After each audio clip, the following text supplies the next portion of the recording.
তো চলো আজকে শেয়ার করছি সব থেকে ইজি চিকেন, মানে ব্যাচেলার চিকেন বলতে পারো।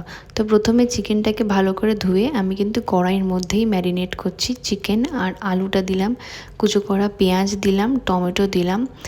আর এখানে একটা বাটা করে নিয়েছিল মা, শিলেই বেটে দিয়েছিল পেঁয়াজ, আদা, রসুন, লঙ্কা।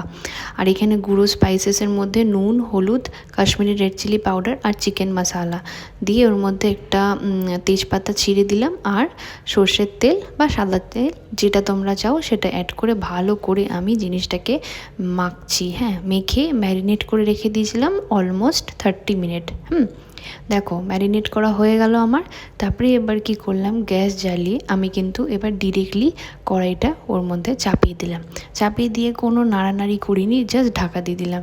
15 মিনিট হালকা আঁচে ঢাকা দিয়ে রেখেছিলাম। দেখো তারপরে 15 মিনিট খোলার পর এই রকম কনসিস্টেন্সি বা এই রকম কালারটা এসেছে। দেখো উপর থেকে পুরো তেলটা ছেড়ে দিয়েছে।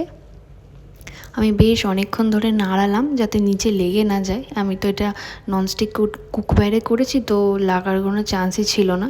দেখো তারপরে অলমোস্ট আমার একদম কষানো ডান। এই কষানোটাও তোমরা খেতে পারো।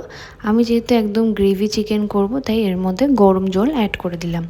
গরম জল অ্যাড করে হালকা একটু মিলিয়ে আবার এটাকে আমি 10 মিনিটের জন্য ঢাকা দিয়ে রেখেছিলাম। 10 থেকে 15 মিনিটের জন্য, ব্যাস আর কিচ্ছু না। ঢাকা দিয়ে দিলাম। দেখো ঢাকা খোলার পর উপর থেকে তেলটা পুরো সেপারেট হয়ে গেল আর আমার চিকেন কিন্তু একদম ডান।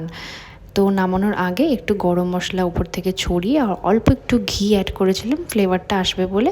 তো ব্যাস আমার চিকেন ডান। এই চিকেনটা সবাই ট্রাই করো আর আমাকে কিন্তু জানিও কেমন লাগলো তোমাদের। এটা হচ্ছে সব থেকে ইজিয়েস্ট চিকেন এভার। তো অবশ্যই ট্রাই করো, আমাকে জানিও কেমন লাগলো।